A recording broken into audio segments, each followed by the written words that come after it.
Sometimes life gives us exactly what we need, disguised as the very last thing we ever wanted. In the dusty horse markets of 1885, wealthy rancher Samuel Briggs handed over a small fortune for what traders promised would be the finest stallion in all of Texas. His ranch needed fresh new blood, his reputation demanded the very best, and his pride wouldn't settle for anything less. When those wagon doors creaked open and a tired old donkey stumbled into the sunlight instead, Samuel's world turned upside down. The mockery from rival ranchers stung, but something in that donkey's weary eyes stopped Samuel from driving the creature away. But how could one old donkey change the fate of the richest rancher in Texas? Before we jump back in, tell us where you're tuning in from. And if this story touches you, make sure you're subscribed, because tomorrow I've saved something extra special for you.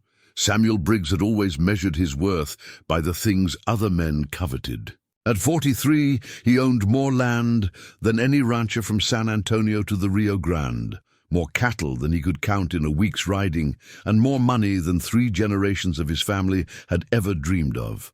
The Lone Star Ranch stretched across 15,000 acres of prime Texas grassland, with a main house that stood 3 stories tall and gleamed white against the endless sky.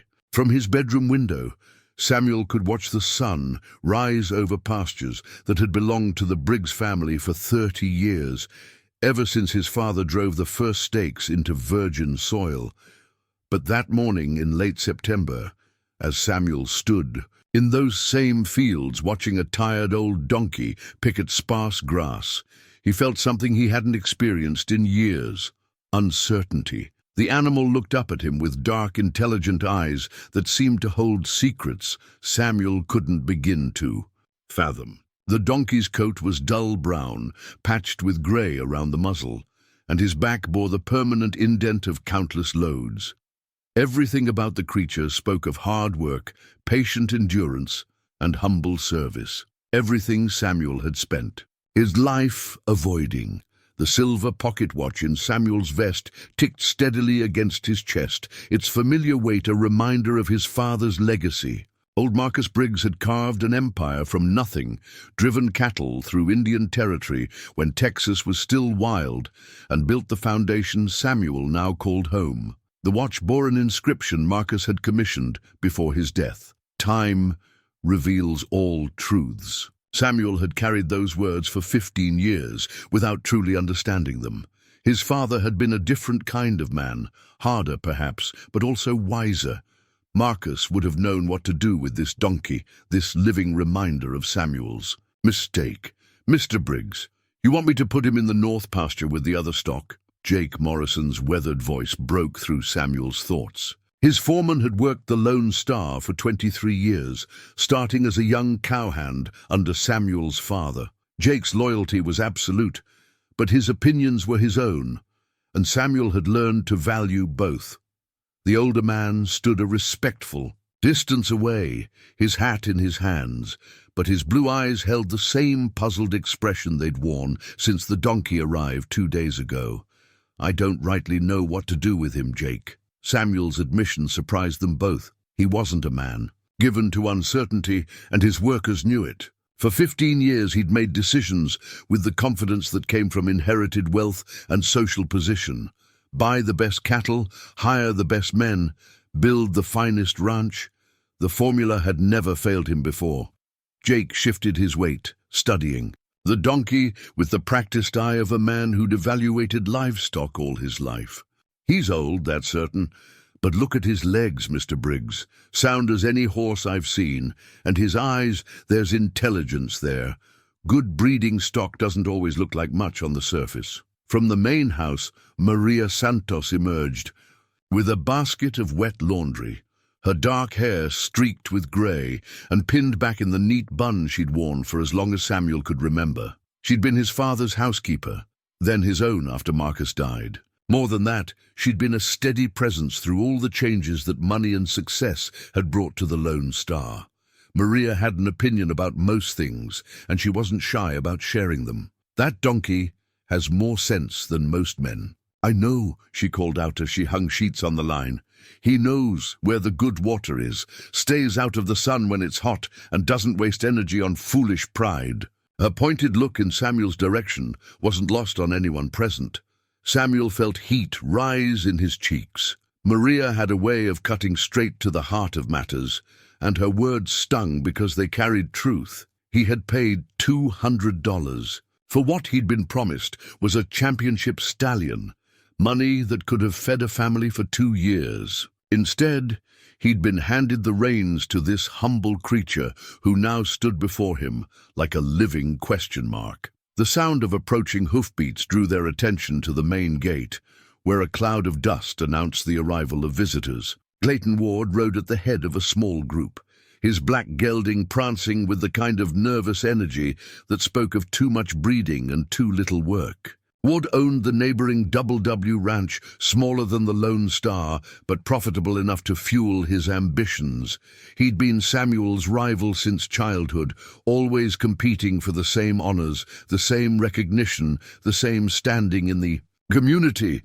"Well, well, Samuel Briggs and his prize stallion," Ward called out as he reined in his horse. His companions, a mix of local ranchers and their sons, chuckled at the joke. "Heard you made quite an investment in Fort Worth last week. Fine-looking animal you got there." The mockery in Ward's voice was unmistakable, and Samuel felt his jaw tighten.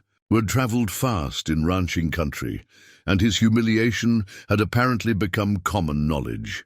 The story had probably grown in the telling, making him seem like an even bigger fool than he already felt. "Every man makes a mistake now, and—" "Then Clayton," Samuel replied, keeping his voice level. "I suppose you'd know something about that." Ward's smile faltered slightly, but he recovered quickly. "Of course, some mistakes cost more than others. $200, wasn't it? That's a lot of money for a pack animal." Jake Morrison took a half-step forward, his hand resting casually on his belt near his pistol. Samuel appreciated the gesture of support, but he raised his hand slightly to indicate he could handle the situation. This was between him and Ward, as most things seemed to be these days. "The money's spent," Samuel said. "What's done is done." "Indeed it is." Ward leaned forward in his saddle, his eyes bright with malicious pleasure. "Just seems a shame to see. Good money wasted on something that'll never amount to much. But then, I suppose we all have different ideas about value." The donkey, who had been quietly grazing throughout this exchange, suddenly lifted his head and fixed Ward with a steady stare.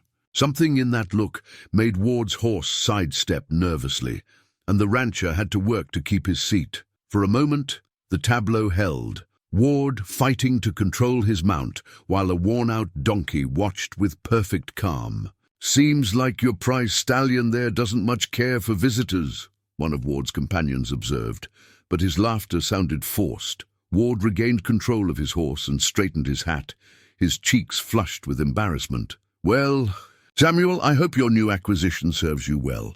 I hear donkeys are fine animals for carrying supplies and pulling carts. Might be just the thing for a man looking to, shall we say, lower his expectations." With that parting shot, Ward wheeled his horse around and led his group away at a gallop, leaving a cloud of dust and bitter laughter hanging in the air. Samuel watched them go, feeling the familiar burn of humiliation in his chest. Ward had always known exactly how to strike where it hurt most. "Don't mind him, Mr. Briggs," Jake said quietly. "Clayton Ward's got a mouth bigger than his sense. Always has." Maria had stopped hanging laundry and stood watching the retreating riders with a frown. "That man's got meanness in his heart," she said. "Nothing good ever comes from meanness." Samuel pulled out his father's pocket watch and checked the time. 11:30. The day was still young, but it already felt like one of the longest of his life. The watch face caught the sunlight, and for a moment he could almost hear his father's voice. "Time reveals all truth, son. Sometimes the truth just takes longer to show itself than we'd like." The donkey had returned to his grazing, apparently unconcerned by the drama that had unfolded around him. There was something almost dignified in his indifference, as if he'd seen enough of human foolishness to remain unmoved by it. Samuel found himself walking closer, drawn by a curiosity he couldn't name. "What do you suppose he's thinking about?" Samuel asked Jake. The foreman considered the question seriously. "Hard to say with animals sometimes, but if I had to guess, I'd say he's thinking about the next patch of good grass, maybe a cool drink of water. Simple things, practical things." Samuel nodded, though he suspected there was more to it than that. The donkey's eyes held depths that suggested complex thoughts, perhaps even memories of a life very different from this one. Where had he come from? Who had owned him before? And how had he ended up being sold as a prize stallion to a fool who thought he could buy respect along with his livestock? As the afternoon wore on, Samuel found himself returning again and again to watch the donkey. The animal moved with purpose, if not speed, and seemed to know exactly where he wanted to go. He found the best grass, the deepest shade, the clearest water. There was wisdom in his choices that Samuel couldn't help but admire. "You know what, Jake?" Samuel said, as the sun began its descent toward the western horizon. "I think we'll keep him for a while. See what he's made of." Jake nodded approvingly. "Good idea, Mr. Briggs. Sometimes the best things come in packages we don't expect." From the house, the smell of Maria's cooking drifted across the yard. Beans and cornbread, simple fare that would satisfy hungry men after a long day's work. Samuel realized he was hungry, hungrier than he'd been in weeks. Maybe it was the fresh air, or maybe it was the strange sense of possibility that seemed to hang around his unexpected acquisition, like morning mist. As he walked toward the house, Samuel glanced back at the donkey one more time. The animal was still grazing peacefully, but for just a moment Samuel could have sworn he saw the creature watching him in return. Those dark eyes held no judgment, no mockery, just a patient wisdom that seemed to say, "Time will tell, won't it?" The pocket watch ticked steadily against Samuel's chest, marking the passage of moments that would soon become hours, then days, then weeks. Time enough for truths to reveal themselves, just as his father had always promised. Samuel didn't know it yet, but his life had already begun to change in ways he could never have imagined. The donkey in his pasture carried more than just an old saddle and humble appearance. He carried secrets that would transform them both. The fury didn't hit Samuel all at once. It built slowly over the next 3 days, like storm clouds gathering on a distant horizon. Each time he looked at the donkey, each time someone mentioned his purchase, each time he thought about the $200 that should have bought him the finest stallion in Texas, the anger grew a little hotter. On Thursday morning, Samuel hitched up his fastest horses and made the 2-day ride back to Fort Worth.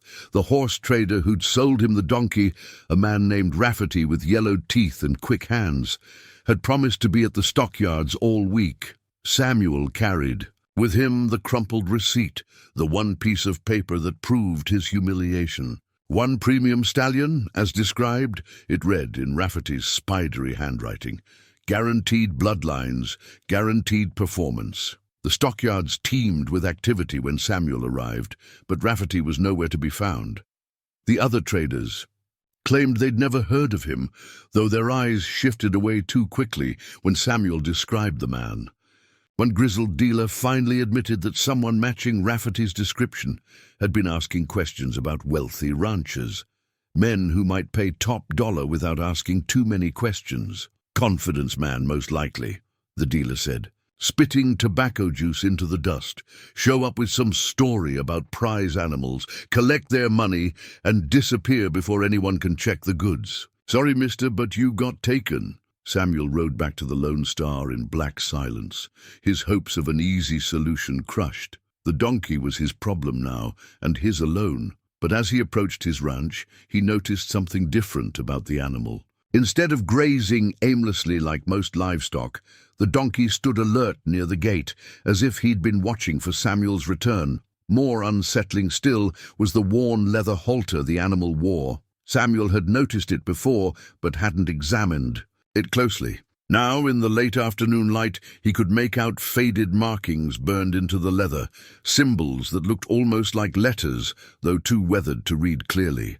One mark might have been an M, another possibly an S, but what struck Samuel most was the quality of the craftsmanship. This wasn't some cheap piece of tack. The leather was thick and supple despite its age, stitched with the kind of care that spoke of genuine affection. "He's been waiting for you," Jake observed, as Samuel dismounted near the barn. "Stood right there most of the afternoon just watching the road." Samuel felt a strange tightness in his chest.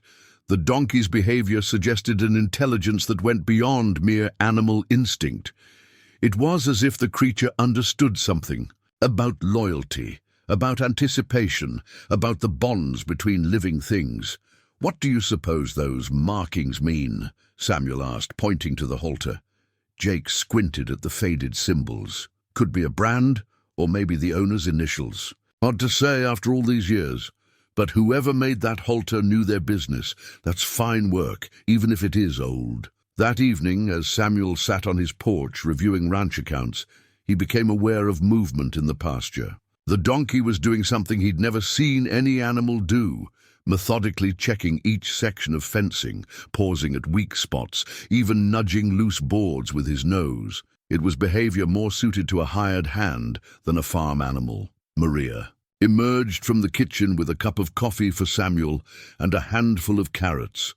Without asking permission, she walked toward the pasture fence and held out one of the carrots. The donkey approached cautiously, accepted the offering with gentle lips, and then did something that made Samuel sit up straighter. The animal nudged Maria's hand softly, then stepped back and lowered his head in what looked remarkably like a bow. "Well, I'll be," Jake murmured from the barn doorway.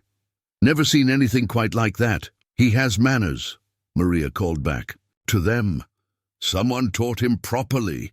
As if responding to his name, the donkey lifted his head and looked directly at Samuel. For a moment, their eyes met across the distance, and Samuel felt that same strange recognition he'd experienced when the animal first stumbled from the wagon. There was something in that gaze.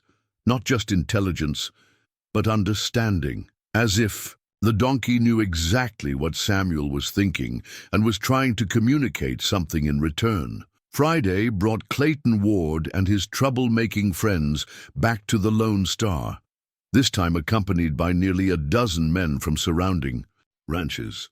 Word of Samuel's prize stallion had spread through the community like wildfire, and everyone wanted to see the rich man's folly for themselves. "Thought we'd bring some potential buyers," Ward announced with mock helpfulness as his group gathered around the pasture fence. "In case you're looking to recoup some of your investment." The donkey stood perfectly still under their scrutiny, neither showing off nor cowering.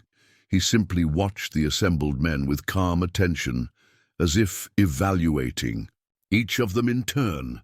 When Ward reached over the fence with a stick to poke at the animal, the donkey simply stepped aside, not in fear, but with the dignity of someone who refused to participate in juvenile games.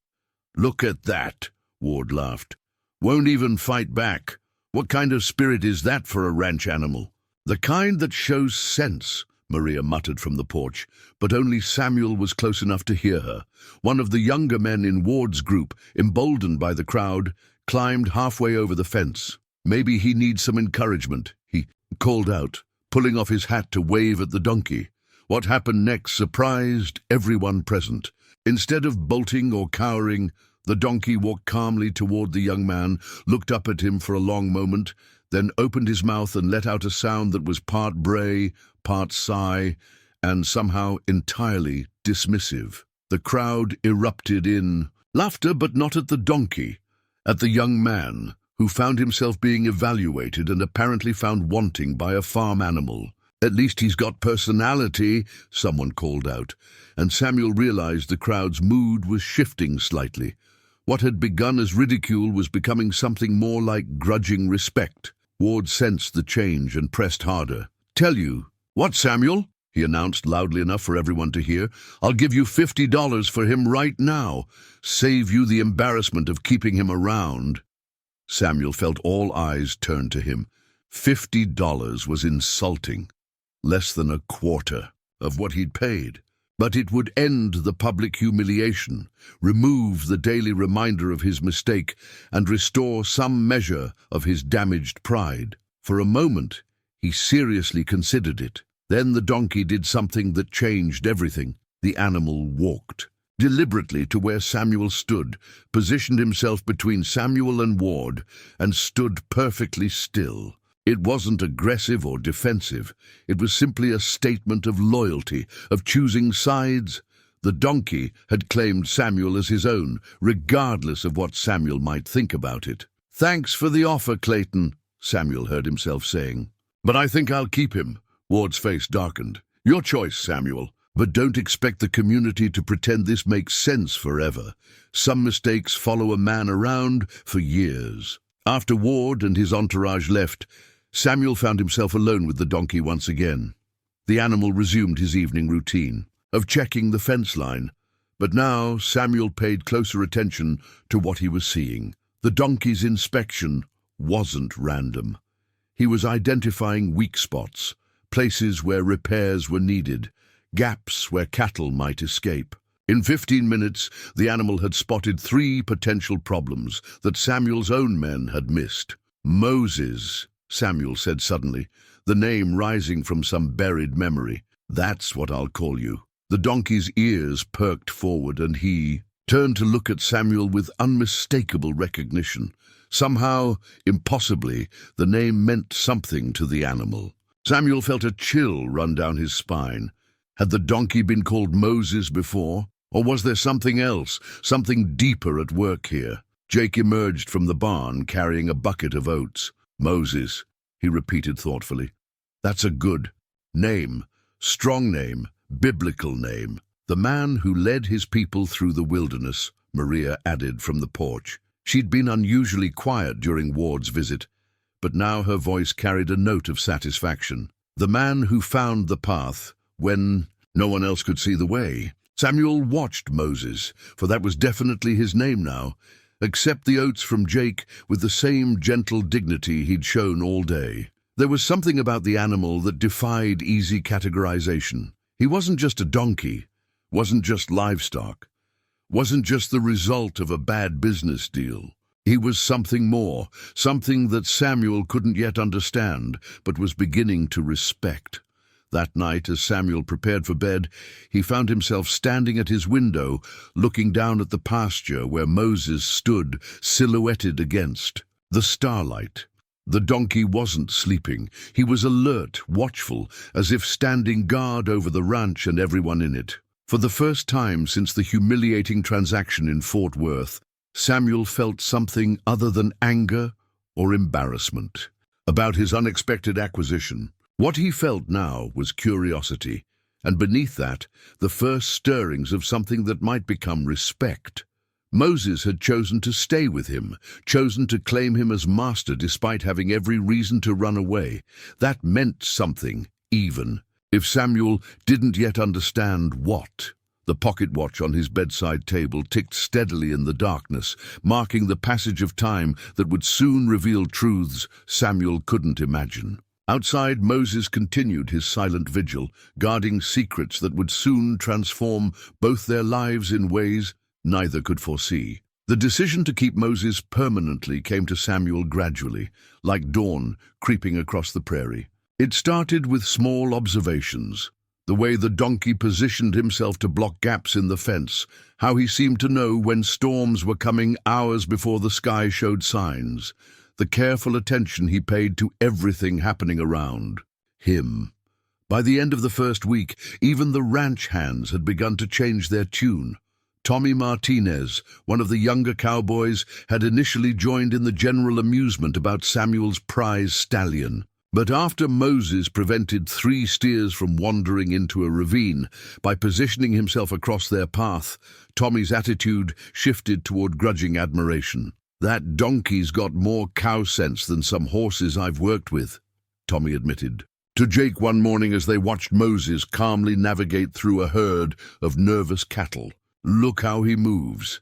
Never rushes them, never spooks them, but they respect him." Jake nodded, spitting into the dust. "Been thinking the same thing.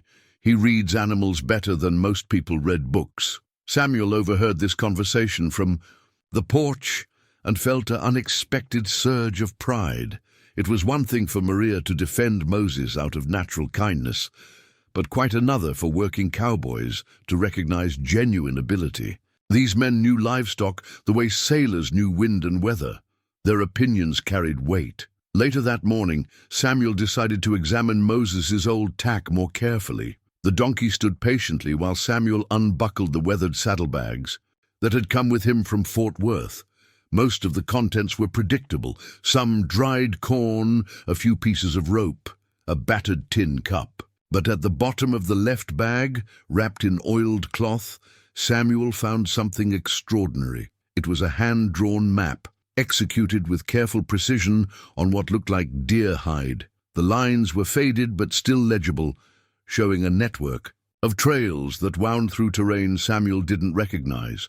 Strange symbols marked various locations. Some looked like water sources, others like landmarks or campsites. In one corner, written in the same careful hand as the trail markings, were the words Camino Secreto, followed by what might have been a date, 1847. Samuel studied the map by lamplight that evening, trying to make sense of the routes and symbols. The geography was unfamiliar, but some of the landmarks looked like they might correspond to areas he'd heard about from old-timers.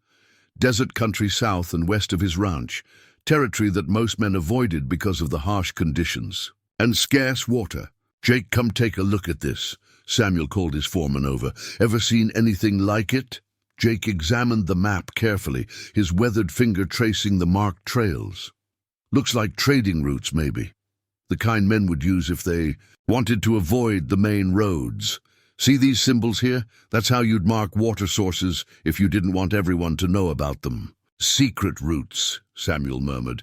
"Camino Secreto, that's Spanish for secret road, isn't it?" "Could be, or could be something else entirely." "Where'd you find it?" Samuel explained about the saddlebags, and Jake's expression grew thoughtful. "So, Moses was carrying this map when they sold him to you. Makes you wonder what else he might know that we don't." Over the next few days, Samuel found himself studying Moses with new eyes. The donkey's behavior, which had seemed merely intelligent before, now appeared purposeful, in ways that suggested specific knowledge. When Moses led the cattle to a particular spot for water, Samuel noticed it was always where the stream ran deepest and clearest. When he chose paths through rough terrain, they invariably turned out to be the easiest and safest routes. The other ranch hands began to take notice too. Red Wilson, who'd worked cattle drives for 15 years, started following Moses's lead. When moving herds across difficult ground, "That donkey knows something we don't," Red confided to Samuel. "He's been places, seen things. You can tell by the way he looks at the horizon, like he's remembering." Samuel's investigation into the map's origins led him to seek out Pedro Gutierrez, an elderly Mexican man who worked occasionally for neighboring ranches and was known for his knowledge of local history. Pedro examined the map with reverent care, his dark eyes growing bright with recognition. "Ay, Dios mío," Pedro whispered.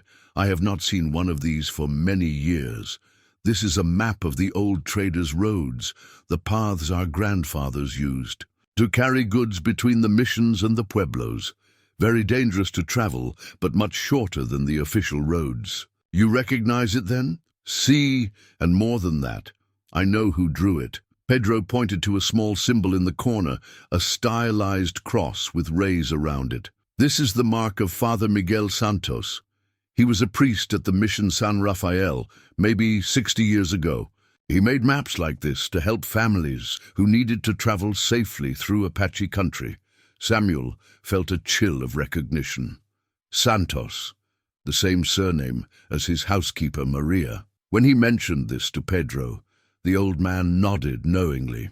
"Maria is Father Miguel's great-niece.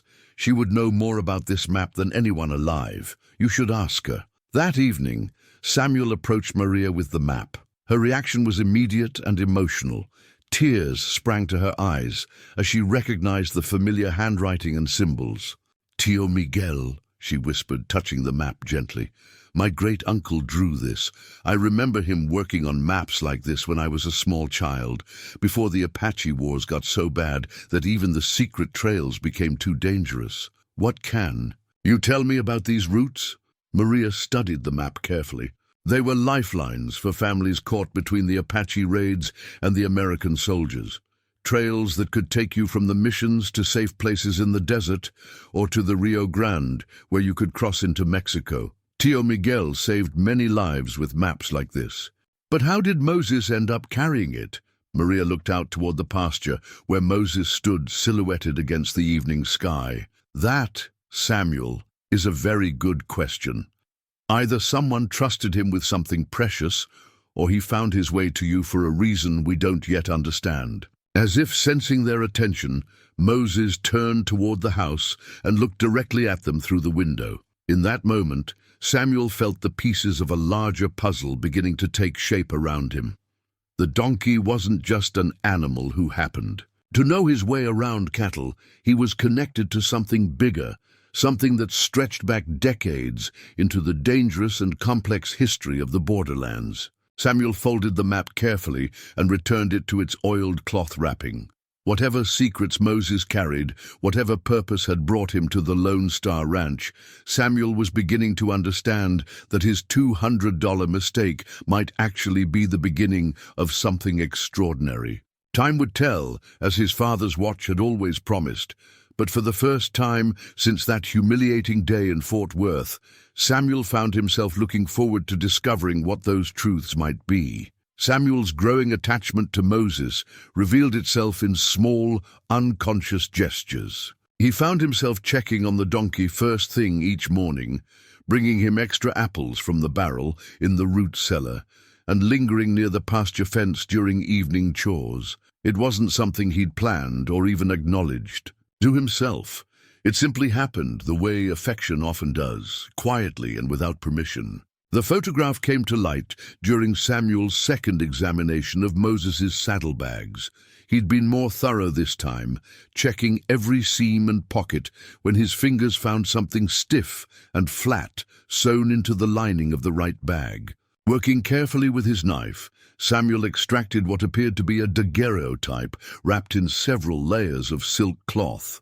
The image, though faded and spotted with age, showed Moses in his younger years standing beside a small Mexican girl of perhaps 10 or 11. The child's hand rested on Moses's neck, and both subjects gazed directly at the camera with unmistakable affection for each other. The girl wore a simple white dress with careful embroidery around the collar, and her dark hair was braided with ribbons. Behind them, Samuel could make out the adobe walls of what looked like a small farmhouse or mission building. What struck Samuel most powerfully was the expression on Moses's face in the photograph. The donkey looked younger, stronger, but more than that. He looked happy. His ears were pricked forward alertly, his eyes bright with intelligence and contentment. This was an animal who had been cherished, who had known love and purpose beyond mere labor. The girl's face haunted Samuel. She couldn't have been much older than his own daughter would have been if he'd ever married and had children. There was something in her smile that spoke of innocence and trust, of a world where a girl and her donkey could pose for a photograph without worrying about what tomorrow might bring. "Maria!" Samuel called as his housekeeper passed by, carrying fresh linens. "Could you take a look at something for me?" Maria's reaction to the photograph was immediate and heartbreaking. She pressed her hand to her mouth, and tears gathered in her eyes as she studied the image. "Ay, pobrecita," she whispered. "Poor little one. You recognize her?" "Not her specifically, but I know this story. I've heard it too many times." Maria's voice carried the weight of old sorrows. "This looks like it was taken during the Troubles, maybe 15 or 20 years ago, when the Apache raids were at their worst, and families were being scattered." Samuel felt a chill as he began to understand. You think they were separated? Families were torn apart all the time in those days. Sometimes the children were sent away to safety, sometimes the adults were killed and the children taken in by missions or relatives. Either way, this little girl and her donkey had to say goodbye. The implications of this hit Samuel like a physical blow. Moses had been carrying this photograph, a reminder of someone he'd lost, someone who had loved him, the donkey's current. Calm acceptance, his quiet dignity, suddenly took on new meaning. He had known love and loss, separation and grief, yet he continued to offer loyalty and service to anyone who would accept it. That afternoon, Samuel watched Moses work with the cattle with different eyes. When an ornery bull named Diablo started, causing trouble, separating him from the herd and threatening the other animals, Moses simply positioned himself between the bull and the group. He didn't challenge Diablo directly. Instead, he stood perfectly still and looked the bull in the eye. After several tense moments, Diablo snorted, lowered his head, and allowed himself to be guided away from the others. "How does he do that?"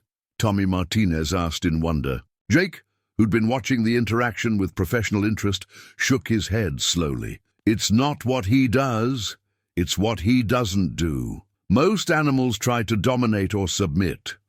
Moses just presents himself honestly, and somehow that's enough." Samuel found himself thinking about Jake's words long after the incident. When had he stopped presenting himself honestly? When had his focus shifted from being genuine to appearing successful? The questions troubled him in ways he wasn't ready to examine too closely. His introspection was interrupted by the arrival of Clayton Ward, this time accompanied by several men Samuel didn't recognize. They had the hard look of professional troublemakers, the kind of men who settled disputes with fists and guns rather than words and lawsuits. "Afternoon, Samuel," Ward called out with false friendliness. "Thought you might like to know that I've been hearing some interesting things about your donkey." "What kind of things?" "Well, seems like some folks think he might be stolen goods. Mexican families have been asking around about missing livestock, including a particular donkey that matches your Moses's description." Samuel felt his stomach drop, but he kept his expression neutral. "Is that so?" "Course.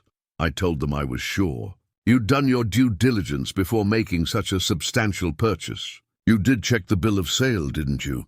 Make sure everything was legal and proper." The implication was clear.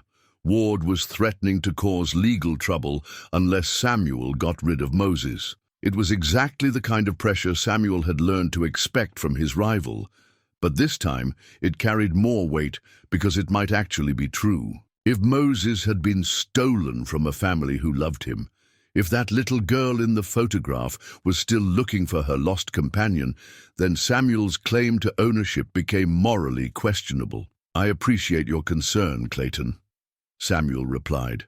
"Carefully. If anyone can prove ownership of Moses with proper documentation, I'll certainly discuss the situation with them." Ward's smile became predatory. "Oh, I'm sure that won't be necessary.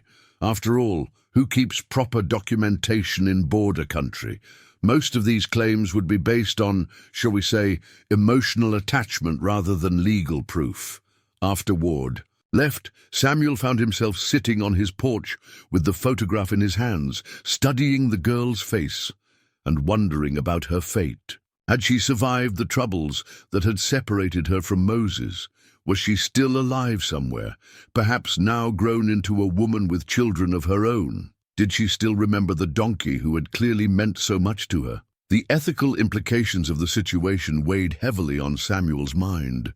Even if Moses had come to him through legitimate channels, which was increasingly doubtful, keeping an animal that rightfully belonged to someone else felt wrong. But the alternative, turning Moses over to Ward or sending him away to an uncertain fate, felt even worse. As if sensing Samuel's troubled thoughts, Moses appeared at the fence nearest the porch. The donkey stood quietly, his dark eyes fixed on Samuel with that same patient understanding that had characterized all their interactions. There was no accusation in that gaze, no demand for resolution or explanation, just acceptance of whatever decisions Samuel might make. Looking at Moses now, Samuel saw not just an animal, but a being who had experienced love, loss, and loyalty in ways that put many humans to shame. The donkey had every reason to be bitter or broken, yet he continued to offer trust and service to whoever would accept it. There was a lesson in that attitude, one that Samuel was only beginning to understand. The photograph lay in Samuel's lap like a bridge between past and present, connecting Moses' history of love with his current reality of patient service. Whatever the future held, Samuel knew he couldn't simply abandon this remarkable creature to the whims of men like Clayton Ward. Moses deserved better, and perhaps Samuel was finally ready to become the kind of man who could provide it. Samuel's decision to explore the trail marked on Moses' map came after 3 sleepless nights of wrestling with questions he couldn't answer.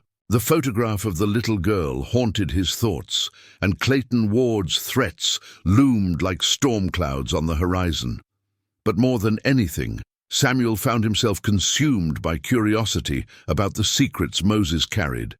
The donkey's knowledge of cattle and terrain went far beyond ordinary animal instinct.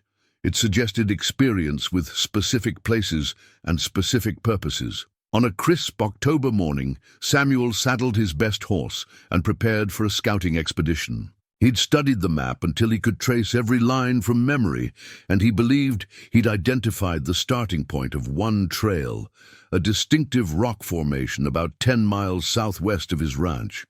What he hadn't expected was Moses' reaction. When the donkey saw him preparing to leave, Moses came to the fence and stood perfectly still, his dark eyes fixed on Samuel with unmistakable intensity. When Samuel led his horse toward the gate, Moses followed along the fence line, keeping pace. When Samuel mounted and began to ride away, Moses let out a sound Samuel had never heard before. Not quite a bray, but a call that carried across the distance like a question. "Where are you going without me?" Samuel reined in his horse and looked back. Moses stood pressed against the fence, his ears forward, every line of his body expressing a desire to follow. There was something almost desperate in the donkey's posture, as if he understood exactly where Samuel was headed and knew that his presence would be essential. "You think you need to come along, do you?"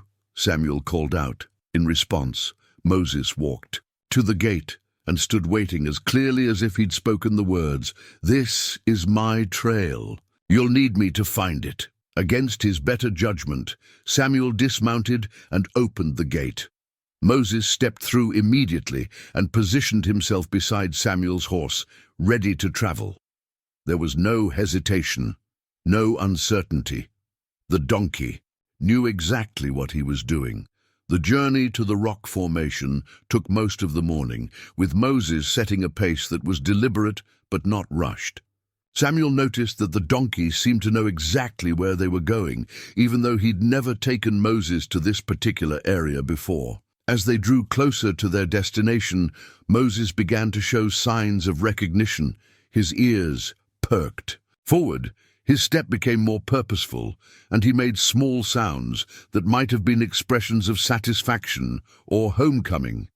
The rock formation matched the symbol on the map perfectly, a cluster of red sandstone pillars that rose from the desert floor like ancient sentinels. But it was Moses who led Samuel to the actual trailhead, a narrow gap between 2 of the larger stones that would have been easy to miss without guidance. The path beyond was barely visible, marked more by the absence of large rocks and thorny brush than by any clear track. Moses stepped onto the trail with the confidence of long familiarity, and Samuel followed on horseback, marveling at the donkey's sure-footed navigation of terrain that would have challenged an experienced mountain horse. The trail wound through country Samuel had never seen before, despite living in the area for 15 years. It was a landscape of hidden arroyos and secret springs, of caves carved by ancient waters and mesas that provided perfect lookout points. After several hours of steady travel, Moses led them to a place where the trail divided into 3 separate paths. The donkey paused here, looking first down one path, then another, as if consulting some internal compass. Finally, he chose the leftmost route and continued forward with renewed purpose. It was at this junction that Samuel made his most significant discovery. While Moses grazed on sparse desert grass, Samuel explored the area around the trail junction. Partially buried beneath years of accumulated sand and debris, he found a circular stone about the size of his palm, carved with symbols that looked far older than anything on Father Miguel's map. The stone was obviously handmade, worked smooth by countless hands. On one side, lines radiated outward from a central point like the rays of the sun. On the other, a series of notches marked what appeared to be cardinal directions, with additional symbols that might have indicated seasonal positions or landmark references. It was a compass, Samuel realized, not magnetic but astronomical, designed to help travelers navigate by the sun and stars. Moses showed immediate interest in the stone compass, sniffing it carefully and then touching it gently with his nose. His reaction suggested recognition, as if he'd seen similar objects before.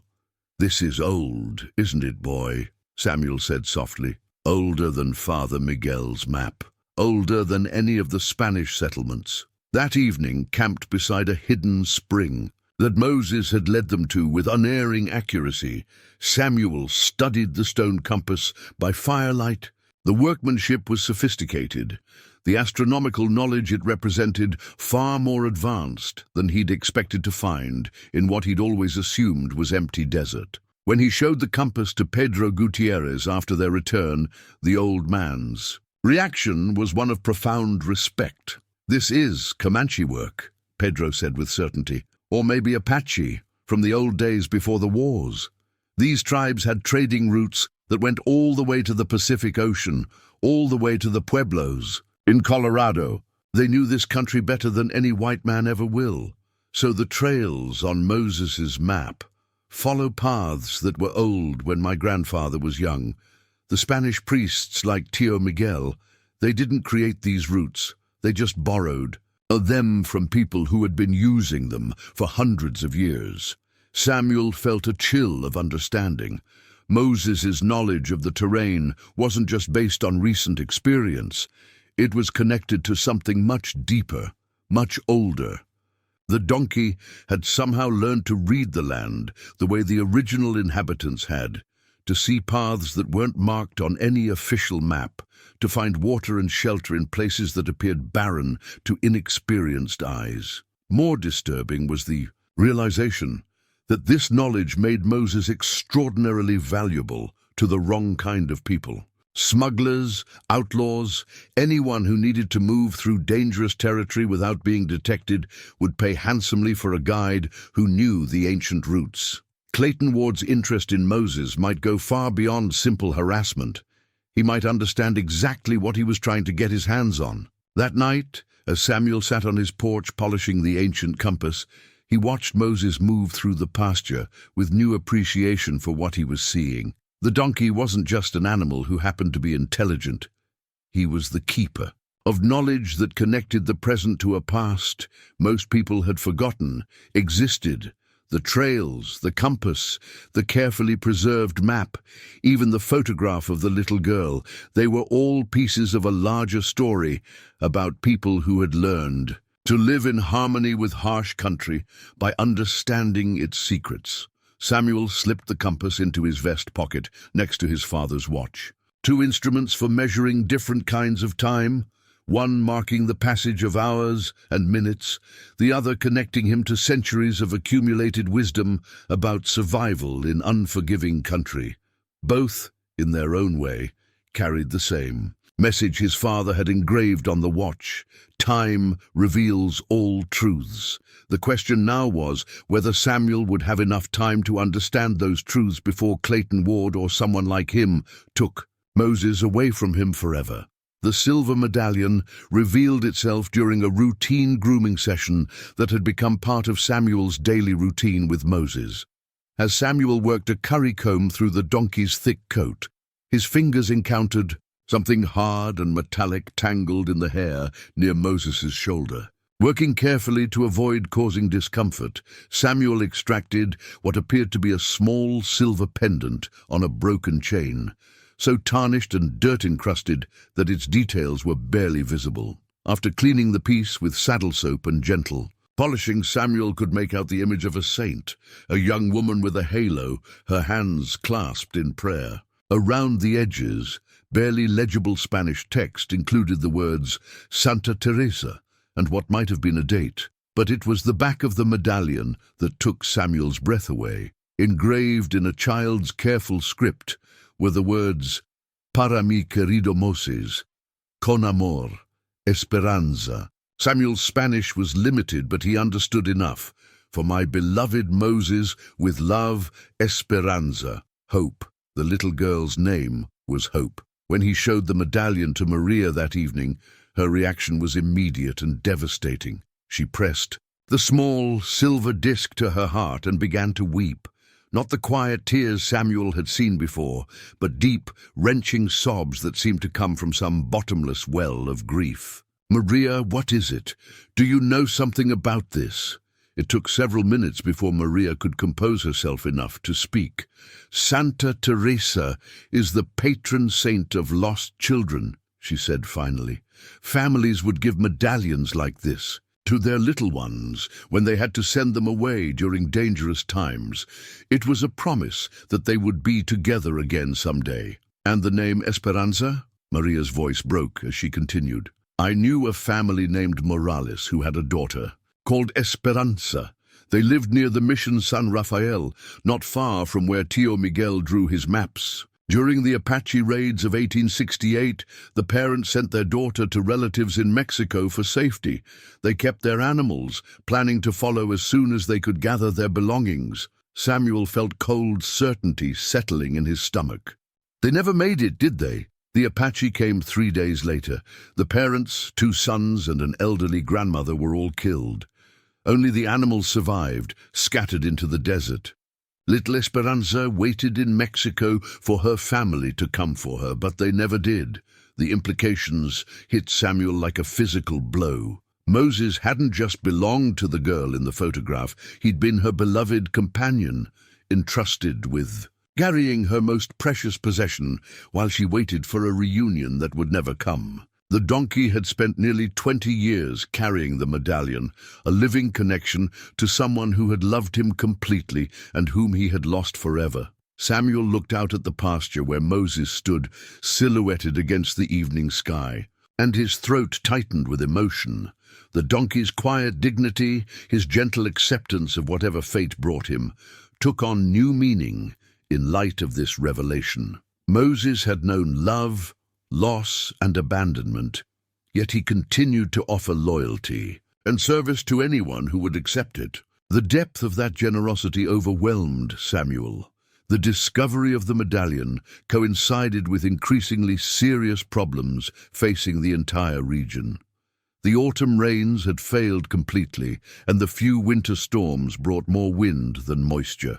By November, the drought had become the worst in living memory. Stream beds that had never been dry were cracking earth, and wells that had served ranchers for decades were running low or failing entirely. Samuel's ranch was better positioned than most, with several deep wells and access to a spring-fed creek that still ran, though at much reduced levels. But his neighbors weren't as fortunate. Small ranchers who had struggled even in good years now faced the real possibility of losing everything. It was Moses who showed Samuel how he could help. During their regular inspections of the ranch boundaries, the donkey began leading Samuel to places where the ancient trails intersected with areas of his property. At first, Samuel didn't understand the pattern, but gradually he realized that Moses was showing him how neighbors could access his water sources using the hidden paths, avoiding the main roads where Clayton Ward's men had begun demanding tolls. From desperate ranchers, Ward had been quick to exploit the drought crisis. He'd somehow acquired water rights to several key streams and was charging exorbitant fees for access. Ranchers who couldn't pay were forced to watch their herds die of thirst or sell their cattle at ruinous prices to Ward himself. It was a systematic campaign to drive small operators out of business and consolidate their land under Ward's control. Samuel's decision to provide free water access to struggling neighbors made him a target of Ward's fury. "You're interfering with legitimate business, Samuel," Ward confronted him during one of his increasingly frequent visits to the Lone Star. "Those water rights were legally acquired. My water, my land, my decision," Samuel replied evenly. "Any man with dying cattle is welcome to use my springs. That's a generous attitude. But generosity has a way of getting expensive, especially when it encourages people to avoid paying their legitimate obligations." The threat was clear, but Samuel found that Moses's influence had changed something fundamental in his character. The old Samuel would have been cautious, would have weighed the social and economic costs of opposing Ward. But watching Moses carry his burden of loss with such grace had taught Samuel something about the difference between surface appearances and deeper truths. What looked like weakness, helping neighbors without expectation of return, might actually be a form of strength that Ward could never understand. Moses seemed to sense the growing tension around the ranch. The donkey had developed a habit of positioning himself where he could observe the main approaches to the house, and Samuel often found him standing alert near the fence when Ward or his men were in the area. It wasn't aggressive behavior, but it was clearly protective, as if Moses understood that his new life with Samuel was worth defending. The bond between Samuel and Moses deepened during these difficult weeks. Samuel found himself talking to the donkey during their evening walks, sharing thoughts he'd never spoken aloud to another living being. Moses listened with perfect attention, responding with small sounds or gentle nudges that somehow conveyed understanding and comfort. "You know what it's like to lose everything important to you, don't you, boy?" Samuel said one evening as they watched the sunset paint the drought-stricken landscape in shades of gold and crimson. "But you didn't let it make you bitter. You just kept going, kept serving, kept caring about people, even after they let you down." Moses turned his head to look at Samuel with those dark, intelligent eyes. In that gaze, Samuel saw not just animal acceptance, but something approaching wisdom, the hard-earned understanding that comes only from surviving loss and choosing hope anyway. As Samuel fingered the medallion in his pocket, he made a silent promise to the little girl whose name meant hope.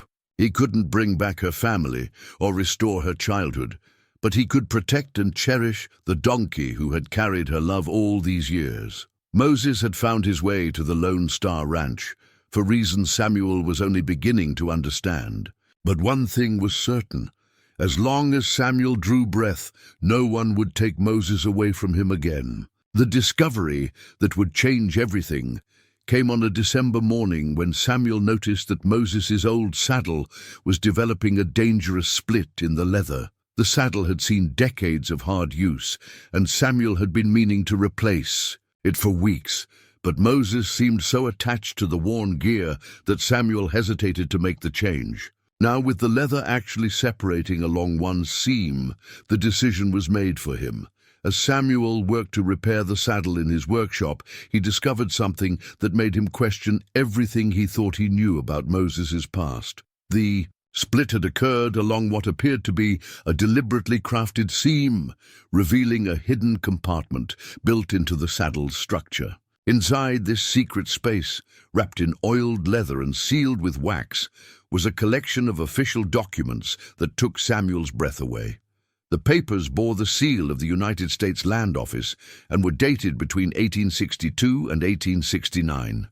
As Samuel read through them with growing amazement, he realized he was looking at original land grants, water rights certificates, and territorial surveys that documented legitimate ownership of thousands of acres throughout the region. Many of the names on the documents were Spanish or Mexican, representing families who had held legal title to their property long before the current territorial government was established. But what made Samuel's blood run cold were the annotations, written in a familiar hand across several of the documents. Someone had marked these papers with notes like "deceased, no heirs," "abandoned during Apache troubles," and "property reverted to territorial authority."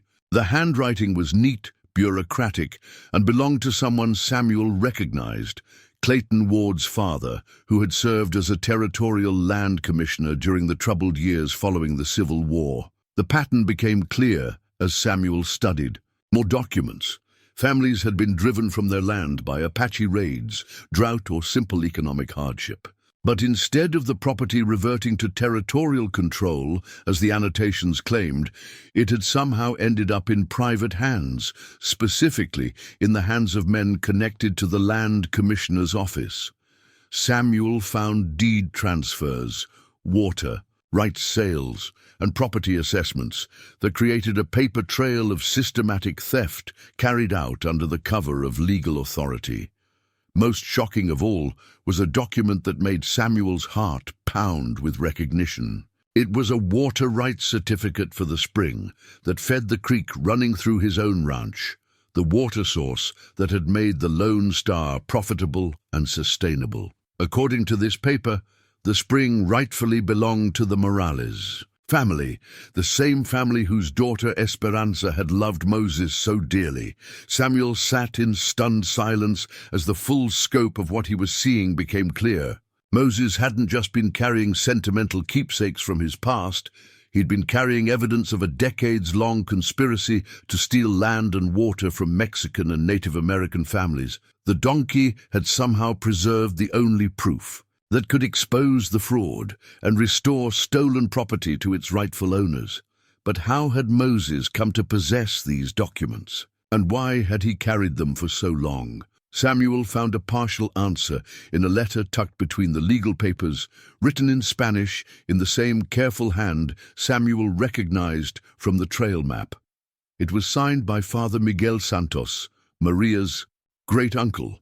The letter, addressed to whoever finds these documents, explained that Father Miguel had been entrusted with the papers by families fleeing Apache raids and territorial persecution. He had hidden them in Moses's saddle because he knew the donkey was being sent south to safety with young Esperanza, and he believed the documents would be safer in Mexico than anywhere in territorial jurisdiction. This faithful animal carries more than a child's love, the letter concluded. He carries the proof of injustice that must someday be made right. Guard him well, for he guards the hopes of those who have lost everything. Samuel's hands shook as he finished reading. Father Miguel had entrusted Moses with these documents nearly 20 years ago, expecting them to remain hidden in Mexico. But Moses had somehow made his way back to Texas, carrying his precious cargo through dangers and hardships Samuel could only imagine. The donkey's arrival at the Lone Star Ranch hadn't been coincidence. It had been destiny, guided by purposes larger than anyone had realized. The implications were staggering. If these documents were authentic, and Samuel had no reason to doubt they were, then Clayton Ward and his associates had built their empires on stolen property. The drought, Ward's control of water rights, his systematic campaign to drive small ranchers out of business, all of it was built on fraud that went back decades. Samuel realized he was looking at more than just historical injustice. These documents could restore water rights to dozens of families, invalidate fraudulent land sales, and expose a conspiracy that reached into the highest levels of territorial government. Moses had carried the power to transform the entire region's future, hidden in a secret compartment where no one would think to look. But Samuel also understood the danger he now faced. Clayton Ward wouldn't just be fighting to protect his reputation if these documents became public. He'd be fighting to avoid prison, financial ruin, and the collapse of everything his family had built through fraud and theft. Men had been killed for far less than what Samuel now held in his hands. As if summoned by Samuel's thoughts, Moses appeared in the workshop doorway. The donkey looked at the spread documents with unmistakable recognition, then fixed Samuel with a steady gaze that seemed to ask, "Now, do you understand?" Samuel approached Moses slowly, with new respect for the weight of responsibility the animal had carried all these years. "You've been waiting for the right person to find these, haven't you, boy? Someone who would know what to do with them." Moses stepped closer and gently nuzzled Samuel's shoulder, a gesture that felt like approval and encouragement combined. The donkey had kept his secret through years of hardship, waiting for the moment when justice might finally be possible. Samuel carefully rewrapped the documents and placed them in his safe, but he kept one item out, a water rights certificate that documented the Morales family's ownership of his spring. Looking at that paper, Samuel faced a moment of moral reckoning that would define the rest of his life. He could destroy this particular document and preserve his own claim to the water that had made him wealthy. No one would ever know. Or he could do what Moses had been patiently waiting 20 years for someone to do, make things right, regardless of personal cost.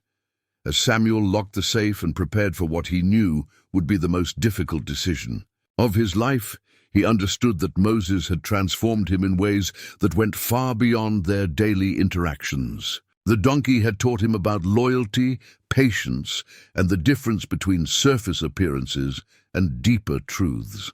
Now Moses was offering Samuel the chance to prove he'd learned those lessons. Outside, the wind picked up, carrying the smell of dust and the promise of another dry season.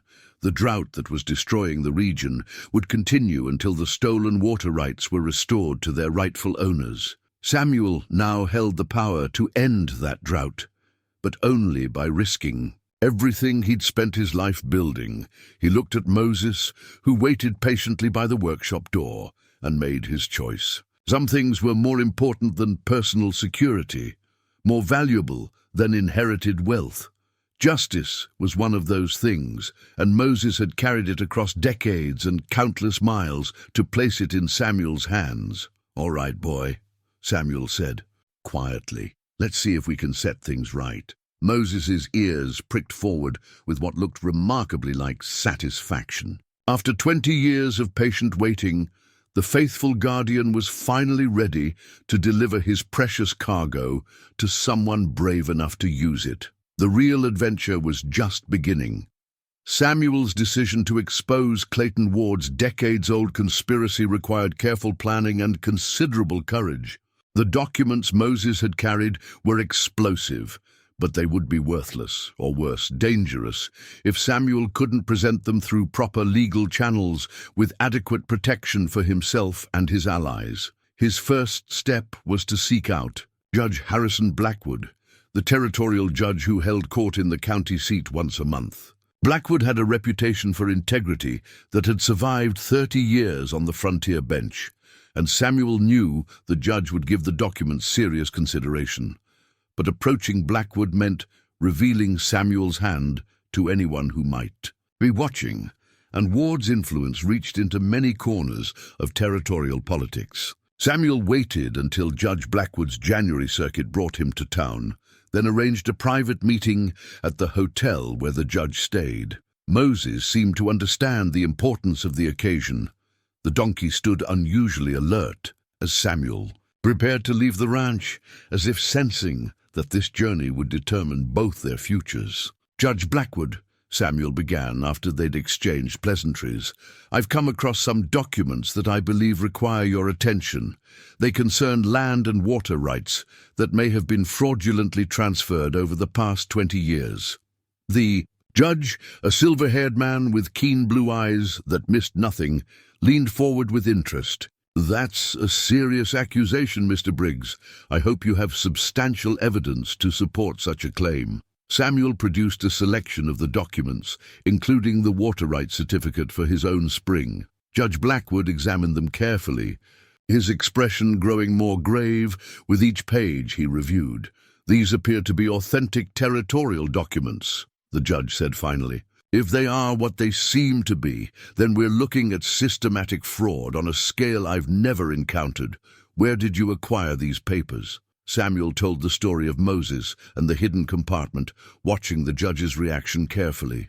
To his relief, Blackwood listened without skepticism, asking pertinent questions about the document's condition and provenance. "This is extraordinary," the judge concluded. "But Mr. Briggs, you must understand that pursuing this matter will put you in considerable danger. The people implicated in these documents have a great deal to lose, and they won't hesitate to protect their interests through any means necessary. I understand the risks, Your Honor, but these documents represent justice for families who lost everything. I can't in good conscience ignore that.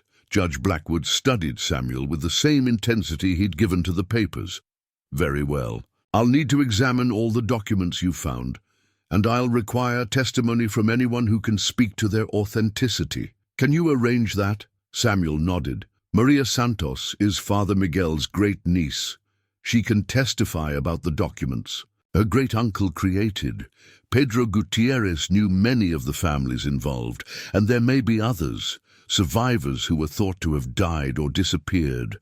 Find them, the judge said. If these documents are authentic, and we can establish a clear chain of custody, I can convene a special territorial hearing. But Mr. Briggs, the judge's expression was grave. Once we begin this process, there's no turning back. You'll be making enemies of some very powerful people. Samuel left the meeting with a mixture of determination and apprehension. Judge Blackwood's warning echoed in his mind as he rode back to the Lone Star Ranch, but Moses's steady presence beside him provided comfort and resolve. The donkey had carried this burden for 20 years, without wavering. Samuel could certainly bear it for a few more weeks. The next phase of Samuel's preparation involved locating survivors and witnesses who could testify about the stolen lands and fraudulent transfers. Maria proved invaluable in this effort, using her connections within the Mexican-American community to identify families who had been displaced or dispossessed during the territorial period. The stories they uncovered were heartbreaking. Entire communities had been scattered by Apache raids, drought, and legal manipulation. Families who had owned land for generations had been forced to abandon their property with nothing but the clothes on their backs. Many had died in exile, but some had survived and were now living in poverty in Mexico or in the slums around larger Texas towns. Most encouraging was the discovery that Esperanza Morales was still alive. Now a woman of 30, she lived in a small village south of the Rio Grande with her husband and 3 children. When Maria sent word about Moses and the hidden documents, Esperanza's response was immediate and emotional. She would travel to Texas to testify about her family's stolen land, and she wanted desperately to see the donkey who had been her childhood companion. As word spread through the Mexican-American community about the possibility of justice for old wrongs, Samuel found his ranch becoming an unofficial headquarters for planning and organization. Families arrived daily with their own stories of loss and displacement, many carrying documents and photographs that corroborated the evidence Moses had preserved. Clayton Ward's response to this activity was swift and menacing. His riders began patrolling the roads near Samuel's ranch, questioning visitors and making their presence known in ways that could only be interpreted as intimidation. Ward himself made increasingly frequent visits to the Lone Star, each time with larger groups of armed men. "You're stirring up a lot of trouble, Samuel," Ward said during one such visit, "making promises to people that can't possibly be kept. It's cruel to give them false hope." "The only false thing here is your claim to land and water that was never yours to begin with," Samuel replied evenly. Ward's face darkened. "Careful, Samuel. You're walking a dangerous path. Sometimes a man can dig so deep into old business that he buries himself." The threat was unmistakable, but Samuel found himself surprisingly calm. Moses stood nearby during these confrontations, the donkey's steady presence somehow providing strength and clarity Samuel had never experienced before. The donkey had faced far greater dangers than Clayton Ward, had preserved his precious cargo through perils Samuel could hardly imagine. If Moses could maintain his courage for 20 years, Samuel could certainly find the strength for a few more weeks. It was during one of these tense encounters that Samuel made a decision that surprised even himself. After Ward and his men had Left, Samuel went to the house and climbed to the attic where his father's belongings were stored. Among the carefully preserved items from Marcus Briggs's frontier days was a cavalry saber from the old man's service in the Territorial Volunteers. Samuel hadn't touched the weapon in years, but now he drew it from its scabbard and felt the weight of its history in his hands. This blade had defended honest settlers from Apache raids, had stood for law and justice when the frontier was wild and dangerous. His father had carried it with pride and used it with honor. As Samuel strapped on the saber, he felt something, fundamental shift in his character. He was no longer the pampered heir who had inherited wealth and position without earning them. He was becoming the kind of man his father had been, someone willing to fight for what was right, regardless of personal cost. Moses seemed to sense this transformation. When Samuel walked to the pasture wearing his father's sword, the donkey approached him with unmistakable approval. There was something in Moses's dark eyes that looked remarkably like pride, as if the patient animal had been waiting for this moment when Samuel would finally become worthy of the trust that had been placed in him. "We're going to finish what Father Miguel started, aren't we, boy?" Samuel said quietly. Moses nudged his shoulder gently, a gesture of agreement and encouragement. The donkey had carried his burden faithfully across decades of hardship and danger. Now, Samuel was ready to carry his own share of that weight. Judge Blackwood set the date for the territorial hearing, February 15th, just 3 weeks away. The proceedings would be held in the county courthouse, with full legal protections for witnesses and complete examination of all evidence. If the judge found sufficient grounds, he would issue orders restoring stolen property to its rightful owners and refer criminal charges to the territorial attorney general. Samuel spent those final weeks in intensive preparation, working with Maria and Pedro to organize testimony and evidence. Esperanza arrived from Mexico with several other family members, her reunion with Moses so emotional that everyone present found themselves in tears. The woman who had once been a little girl, in love with her donkey, knelt beside Moses and whispered Spanish words of love and gratitude that needed no translation. "He remembered me," she told Samuel through her tears. "After all these years, after everything that's happened, he remembered." Samuel watched this reunion with deep satisfaction and growing determination. Moses had kept faith with everyone who had ever loved him, had preserved hope and evidence of justice through the darkest of times. Now Samuel would make sure that faith was finally rewarded. As the date of the hearing approached, Samuel made his final preparations with the same care his father might have shown before a military campaign. He cleaned and oiled the cavalry saber, reviewed every document until he could recite them from memory, and spent long evenings talking with Moses about the confrontation to come. "Tomorrow we find out if 20 years of patience and loyalty were worth it," Samuel said the night before the hearing. Moses stood beside him in the evening light, calm and dignified as always, ready for whatever the next day might bring. The donkey had waited 2 decades for justice. One more day would be easy to bear. The morning of the territorial hearing dawned clear and cold, with frost covering the ground like scattered diamonds. Samuel rose before sunrise, dressed in his finest clothes, and strapped on his father's cavalry saber with the solemnity of a man preparing for battle. Moses waited by the gate, somehow understanding that this day would determine both their futures. Samuel had decided to ride Moses to the courthouse rather than take a horse. It seemed fitting that the donkey who had carried the evidence for 20 years should be present when justice was finally served. Moses stepped carefully over the frozen ground, his breath creating small clouds in the frigid air as they made their way toward town. The courthouse was already bustling with activity when they arrived.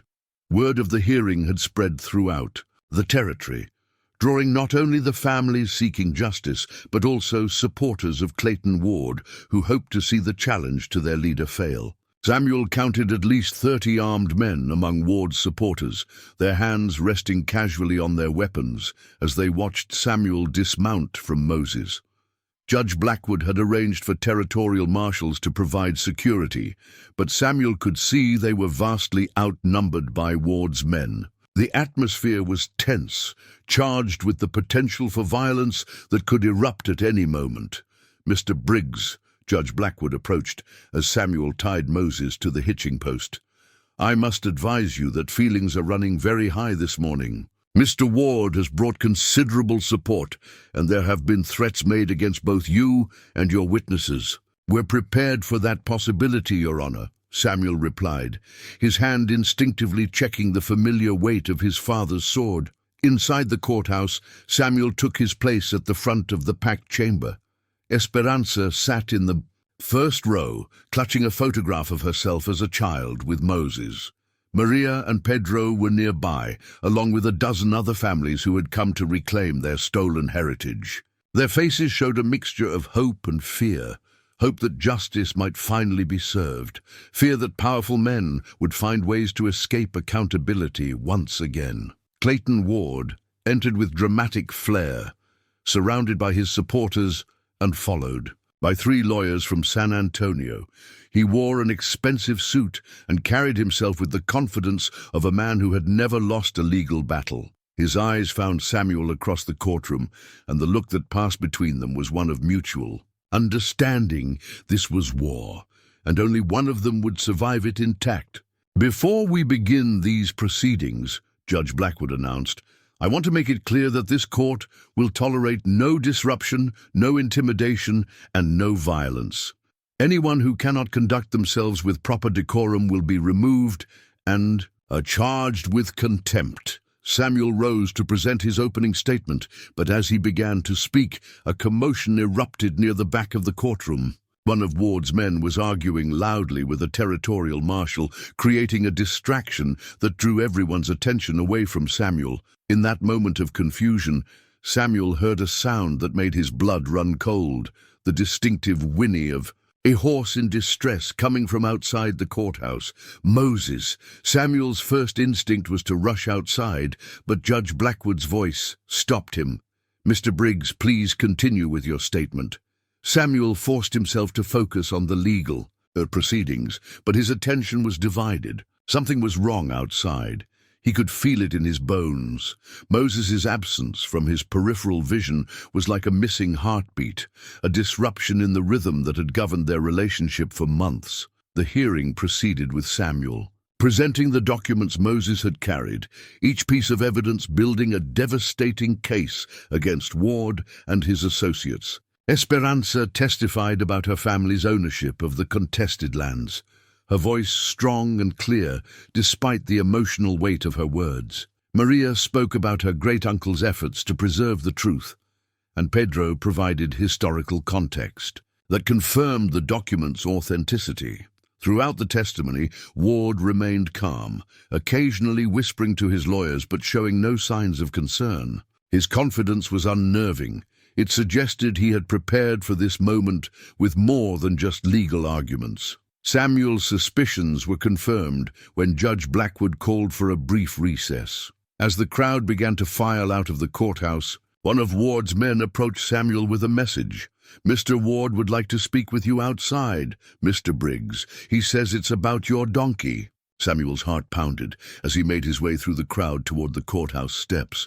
Outside, he found Ward standing beside the hitching post where Moses should have been tied. The post was empty, the rope cut cleanly through. "Looking for something, Samuel?" Ward's voice carried a note of satisfaction that made Samuel's jaw clench.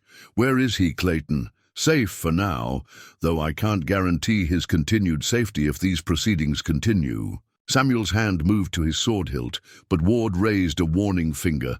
"I wouldn't do that if I were you. My men have instructions to take care of your donkey if anything happens to me." It was then that Samuel noticed the old braided lasso hanging from Ward's saddle, a distinctive rope that Samuel recognized immediately. It was the lasso from Moses's original tack, the one made by Esperanza when she was a child. Ward was using Moses's own equipment to threaten him. "You have something." "That belongs to me," Samuel said quietly. And you have something that belongs to me. Those documents should have been destroyed years ago, but I'm willing to make a trade. Walk back into that courthouse, tell the judge you've reconsidered, and your donkey returns unharmed." Samuel looked at the braided lasso, remembering the little girl who had made it with such care and love. Moses had carried that rope for 20 years, just as he'd carried her medallion and her family's documents. Now Ward was using the symbol of that devotion as a weapon against both of them. "I need proof that Moses is safe," Samuel said. Ward nodded. To one of his men, who produced a handful of Moses's distinctive grey and brown hair. "He's alive, but my patience isn't unlimited. You have until the judge reconvenes to make your decision." As Ward and his men departed, Samuel stood alone on the courthouse steps, holding the braided rope that connected him to Moses and to a little girl's love that had survived 2 decades of separation and loss. The choice Ward offered was simple: abandon the fight for justice and save Moses, or continue the legal proceedings and risk losing the most loyal friend he'd ever known. Samuel looked up at the courthouse where families waited for him to restore their stolen heritage, then down at the rope that represented everything Moses had sacrificed to preserve their cause. The donkey had never wavered in his loyalty, never abandoned his mission despite years of hardship and danger. Now it was Samuel's turn to prove worthy of that faith. Samuel stood on the courthouse steps, clutching the braided lasso, his mind racing through possibilities and consequences. Ward's ultimatum was clear: abandon the fight and save Moses, or continue seeking justice and risk losing his dearest friend. But as Samuel held the rope Esperanza had made with such love, he realized there was a third option Ward hadn't considered. Moses had spent 20 years teaching Samuel about loyalty, patience, and the difference between surface appearances and deeper truths. The donkey wouldn't want Samuel to abandon the very cause he had carried for so long, wouldn't want the sacrifices of Esperanza's family and so many others to be in vain. Moses would want Samuel to trust in the same faith that had sustained their donkey through decades of hardship. When the hearing reconvened, Samuel walked back into the courthouse, carrying the braided lasso like a talisman. Ward watched him with satisfied confidence, clearly believing he had won the critical battle. But Samuel's expression wasn't one of defeat. It was the calm determination of a man who had finally learned what it meant to have genuine courage. "Your Honor," Samuel addressed Judge Blackwood, "before I present my final evidence, I need to tell this court about an animal named Moses, who has carried a burden of truth for 20 years, waiting for someone brave enough to help him deliver it." Samuel told Moses' story, how Father Miguel had entrusted him with the documents, how the donkey had somehow found his way back to Texas despite incredible odds, how he had patiently waited for someone who would understand the importance of what he carried. The courtroom listened in rapt attention as Samuel described Moses' intelligence, loyalty, and unwavering dedication to preserving justice. "This donkey has shown more honor and integrity than some men I could name," Samuel concluded, looking directly at Ward. "He has never wavered in his mission, never abandoned his duty, never betrayed the trust placed in him. The evidence he preserved is the key to restoring justice to families who have waited decades for vindication." Judge Blackwood leaned forward with interest. "Mr. Briggs, are you saying this donkey is currently carrying additional evidence?" "No, Your Honor. The evidence is here in this courtroom. But the donkey who preserved it for 20 years is being held against his will by men who prefer injustice to accountability." A murmur ran through the packed courtroom. Ward's face had gone pale as he realized Samuel wasn't capitulating to his demands, but was instead using Moses' story to build sympathy and moral authority. Samuel presented the final documents, the most damning evidence of Ward's father's conspiracy, and Ward's own continuation of the fraudulent land transfers. Each piece of paper drove another nail into the coffin of Ward's empire, supported by testimony from survivors who had thought justice would never come. Judge Blackwood examined the evidence with meticulous care, comparing documents, verifying signatures, and asking pointed questions that revealed the full scope of the conspiracy. The bronze scales of justice that sat on his bench seemed to tip gradually toward truth as the weight of evidence mounted. "Mr. Ward," the judge finally addressed Clayton directly, "do you have any response to these allegations?" Ward rose slowly, his earlier confidence completely evaporated. "Your Honor, these are old documents of questionable authenticity, brought forward by people with clear financial motivations to make false claims. The documents bear official territorial seals and your father's signature as land commissioner," Judge Blackwood observed dryly. "Are you suggesting they are forgeries?" "I'm suggesting that the passage of time has created opportunities for creative interpretation of historical events." Judge Blackwood's expression hardened. "Mr. Ward, this court has examined evidence of systematic fraud carried out over a period of 20 years. We have testimony from multiple witnesses, official documents preserved in their original condition, and a clear pattern of illegal activity. Do you wish to confess your involvement, or shall I render judgment based on the evidence presented?" Before Ward could respond, a commotion erupted at the back of the courtroom. The doors burst open, and Moses entered, led by 2 territorial marshals who had apparently found and rescued him from wherever Ward's men had been holding him. The donkey looked around the courtroom with calm interest, as if evaluating the proceedings, then walked directly to Samuel's side. The symbolic power of Moses's appearance was unmistakable. Here was the faithful guardian, freed at the moment when his 20-year mission was finally being completed. The courtroom fell silent as everyone grasped the significance of the moment. "It appears," Judge Blackwood observed with something that might have been a smile, "that your leverage has been eliminated, Mr. Ward." Ward's composure cracked completely. Faced with the collapse of his threats, the weight of overwhelming evidence, and the symbolic presence of the donkey who had exposed his crimes, he made one final desperate gamble. "That animal stole those documents," he shouted.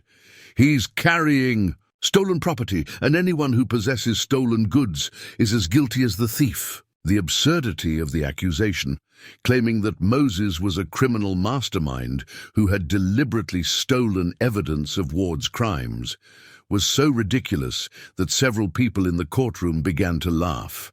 Even Judge Blackwood struggled to maintain his judicial composure.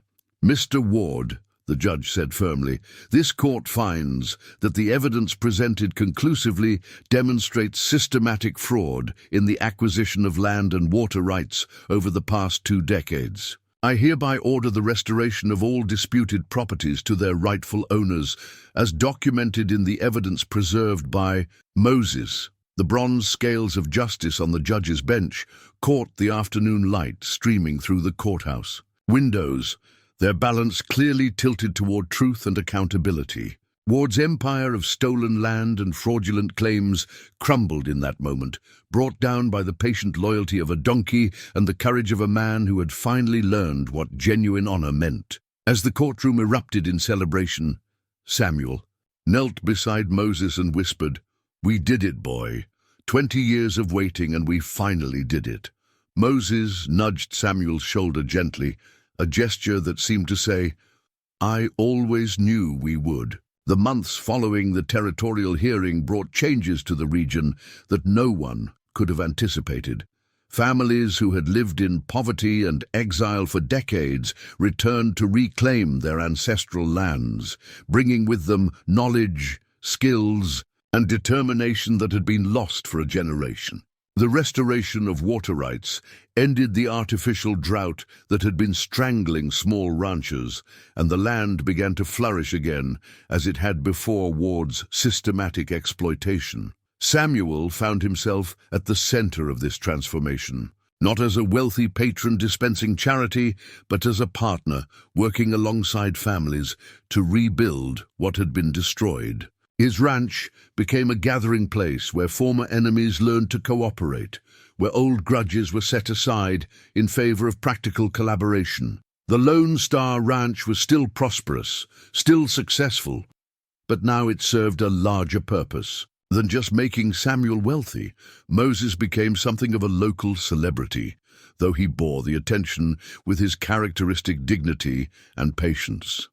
Children who had never seen the donkey before the hearing would make special trips with their parents just to meet the animal who had preserved their family's heritage. Moses accepted their reverence graciously, seeming to understand that he represented something larger than himself. Hope that justice could triumph over injustice, that loyalty could outlast betrayal, that truth would eventually prevail over deception. Esperanza remained in Texas after the hearing, using her restored inheritance to establish a small ranch where she raised cattle and horses with her husband and children. Her reunion with Moses had been so meaningful that she couldn't bear to leave him again, and she visited the Lone Star Ranch regularly. Watching Esperanza with Moses, Samuel could see echoes of the little girl who had loved her donkey so completely that she had sewn his memories into rope and preserved his image in silver. "He remembers everything," Esperanza told Samuel during one of these visits. "The places we used to play, the songs I used to sing to him, even the way I liked to braid his mane. 20 years, and he still knows me." The bond between Samuel and Moses had deepened beyond anything Samuel had thought possible between human and animal. They had become true partners, connected by shared experience and mutual respect rather than ownership. Moses still lived on Samuel's ranch, still helped with the cattle, but Samuel no longer thought of him as property. Moses was family, a companion who had taught Samuel more about honor and integrity than any human ever had. Clayton Ward's fate served as a cautionary tale about the consequences of building success on fraud and cruelty. Stripped of his stolen properties and facing criminal charges, Ward fled the territory in the middle of the night, leaving behind debts he couldn't pay and a reputation that would follow him wherever he went. His former supporters, embarrassed by their association with his crimes, worked hard to distance themselves from the scandal.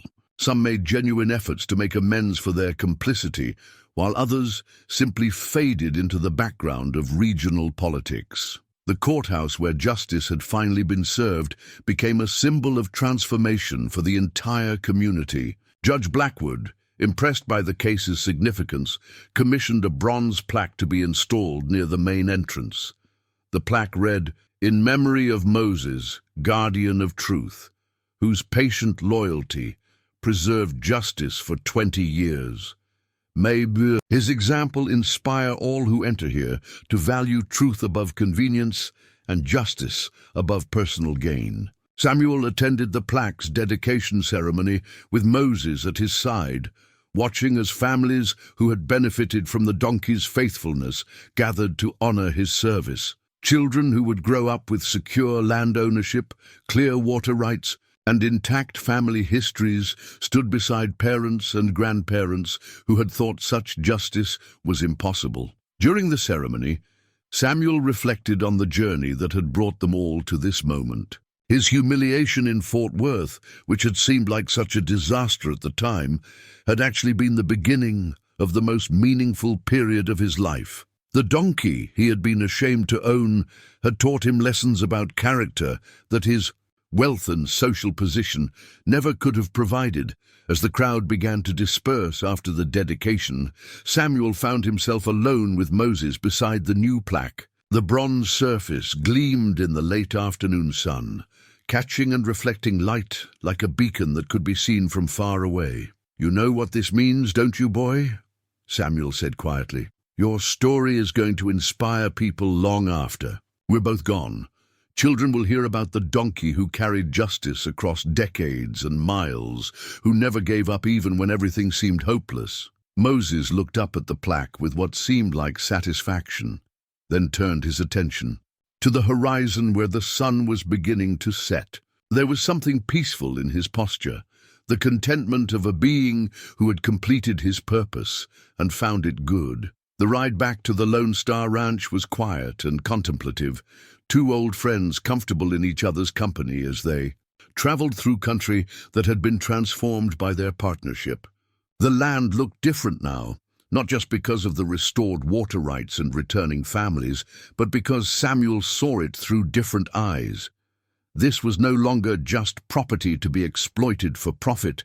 It was home to a community built on justice, cooperation, and mutual respect. That evening, as Samuel sat on his porch reviewing the ranch's accounts, he watched Moses move through the pasture with the same careful attention the donkey had always shown. But now Samuel understood what he was seeing, not just an animal checking fence lines, but a guardian maintaining vigilance over the community he had helped to create. The pocket watch in Samuel's vest ticked steadily against his chest, its familiar rhythm marking the passage of time that had indeed revealed all truths, just as his father had promised. Samuel had learned that true worth had nothing to do with appearances, that genuine honor came from serving something larger than oneself, and that the most valuable things in life often arrive disguised as disappointments.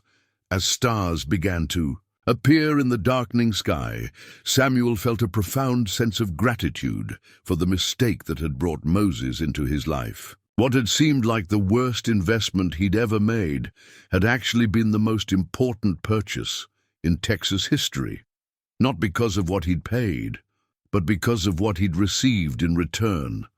Sometimes the most valuable gifts really do come in the most unexpected packages, carried by the most unlikely messengers, preserved by the most humble guardians. Moses had taught him that lesson, and Samuel would carry it for the rest of his life, just as Moses had carried his precious cargo of truth and justice across 20 years of patient waiting. The donkey who had stumbled from a wagon in disgrace had become a legend whose story would inspire generations, and the wealthy rancher who had been humiliated by his purchase had become a man worthy of that legend's friendship.